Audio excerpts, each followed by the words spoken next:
आज आपण मकर संक्रांती निमित्त हटक्या पद्धतीने केलेले खुसखुशीत तीळ आणि बेसनाचे लाडू तुम्ही करून पहा। लाडू खूप सुंदर लागतात। जिभेवर ठेवताच विरघळणारे हे खुसखुशीत लाडू कसे बनवायचे हे आज आपण पाहणार आहोत। तर अशाच नवनवीन चटकदार रेसिपी, पारंपरिक रेसिपी पाहण्यासाठी चटकदार बाय मोहिनीला सबस्क्राइब करायचं आहे आणि बेल आयकॉनवर क्लिक करायचं आहे, म्हणजे नवनवीन व्हिडिओज हे तुमच्यापर्यंत पोहोचू शकतील। चला मग तर आपण लाडू बनवायला सुरुवात करू।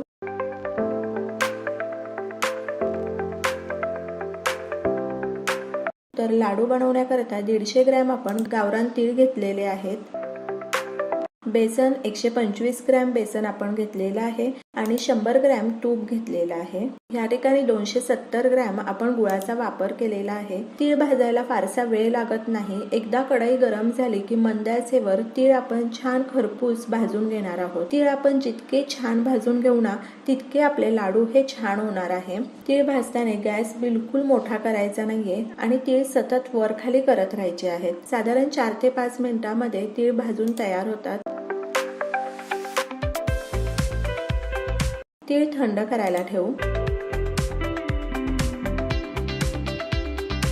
सेम कढईमध्ये 2 चमचे तूप घालायचे आहे आणि बेसन घालायचं आहे। एकदा कढई गरम झाली की गॅस आपण मंद आचेवर ठेवायचा आहे आणि जसं हवं तसं 2-2 चमचे तूप घालून पण बेसन छान भाजून घेणार आहोत। सुरुवातीला सगळं तूप एकदम नाही घालायचं, जसं हवं तसं 2-2 चमचे तूप घालायचं आहे आणि बेसन अगदी छान खरपूस भाजून घ्यायचं आहे। जास्त झालेलं तूप काढता येत नाही, पण तूप कमी असेल तर आपण ते घालू शकतो, त्यामुळे एकदम तूप घालायचं नाहीये।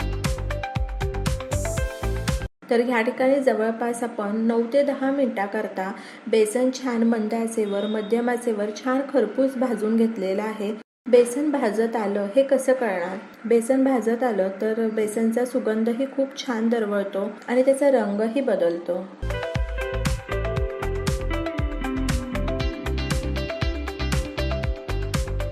तर ह्या ठिकाणी आपलं बेसन भाजून तयार आहे, काढून घेऊयात। पाक बनवायला घेऊ। गूळ घालायचा आहे। गूळ पटकन विरघळण्याकरता 2 चमचे पाणी घालूयात आणि गुळाचा पाक करून घ्यायचा आहे।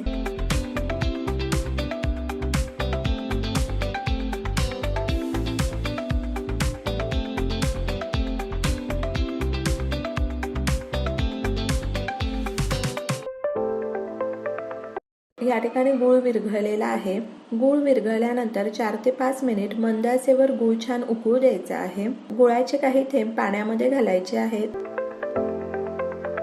आणि अशा प्रकारे जर गुळाची गोळी बनत असेल तर त्यानंतर गूळ आपण 4 ते 5 मिनिट मंद आचेवर छान उकळू देणार आहोत। गुळाचा पाक झाला हे कसं चेक करणार? तर गोळी बनल्यानंतर 4 ते 5 मिनिटांनंतर पाक तयार होतो आणि तुम्ही पाहू शकता गुळाचा कलरही बदललेला आहे। तर ह्याच्यावरून आपल्याला कळतं की पाक व्यवस्थित झाला आहे।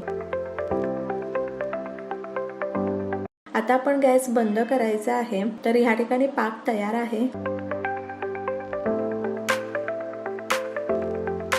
बेसनमध्ये पाक घालायचा आहे।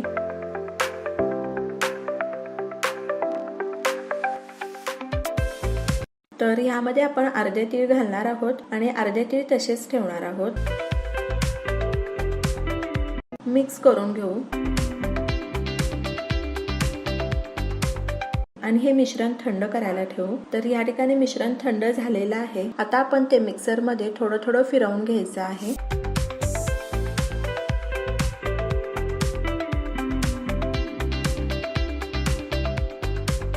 मिश्रण थंड झाल्यावर थोडंसं कडक होतं, तर अशा प्रकारे आपण ते तोडून घेणार आहोत आणि मिक्सरमध्ये हे जाडसर फिरवून घ्यायचं आहे।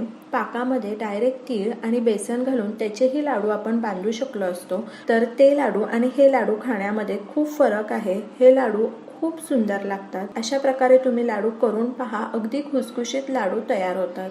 तर थोडं थोडं मिश्रण घालून आपण जाडसर वाटून घेणार आहोत। वेलची पूड घालूयात अर्धा चमचा आणि एकत्र करून घ्यायचं आहे।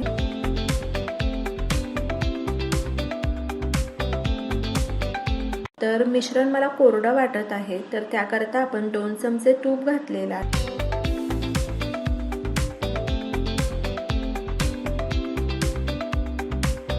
जर मिश्रण तुम्हाला आणखी कोरडं वाटत असेल तर त्यामध्ये आणखी तुपाचा वापर केला तरी चालेल। या ठिकाणी लाडूला लागणारं मिश्रण हे तयार आहे। तुमच्या आवडीनुसार तुम्ही लाडू छोटे किंवा मोठे करू शकता। तर या ठिकाणी मी मध्यम आकाराचे लाडू बनवलेले आहेत। तर अशा प्रकारे आपले तीळ, गुळ आणि बेसनाचे खुसखुशीत जिभेवर ठेवताच विरघळणारे लाडू तयार आहे। तुम्ही हे लाडू करून पहा आणि मला सांगा कसे वाटले ते। तर अशाच नवनवीन चटकदार रेसिपी, पारंपरिक रेसिपी, गोडाच्या रेसिपी पाहण्यासाठी चटकदार बाय मोहिनीला सबस्क्राईब करायचं आहे आणि बेल आयकॉनवर क्लिक करायचं आहे, म्हणजे नवनवीन व्हिडिओज हे तुमच्यापर्यंत पोहोचू शकतील। आणि वेळात वेळ काढून तुम्ही माझी ही रेसिपी पाहिली तर त्यासाठी तुमचे खूप खूप खूप धन्यवाद। पुन्हा भेटूया अशाच एका नवीन रेसिपी बरोबर।